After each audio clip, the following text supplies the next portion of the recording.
سو کر اٹھنے پر اگر انسان اپنے کپڑوں پر زیادہ ڈسچارج دیکھے، خواہ کوئی خواب یا کوئی فیلنگ یاد نہ بھی ہو،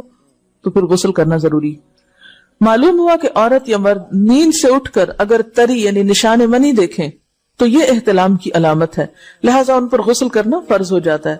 اور اگر احتلام کی کیفیت انہیں یاد ہو لیکن نشان نہ پائیں، یعنی خواب یاد ہے لیکن کوئی سامنے علامت نہیں، تو غسل فرض نہیں ہوگا۔ ایسی صورت میں شک کی ضرورت نہیں ہے کہ نہیں میں نے خواب دیکھا اور مجھے خواب بالکل صحیح یاد ہے تو مجھے نہانا چاہیے، نہیں، محض خواب پر نہیں نہایا جائے گا جب تک کہ فزیکلی کوئی ایسی چیز سامنے دیکھی نہ جائے۔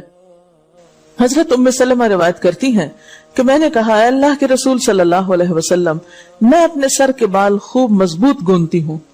کیا میں انہیں غسل جنابت کے وقت کھولا کروں؟ آپ نے فرمایا، ان کا کھولنا ضروری نہیں، تیرے لیے یہی کافی ہے کہ 3 لپ پانی اپنے سر پر ڈالے، پھر اپنے سارے بدن پر پانی بہائے، پس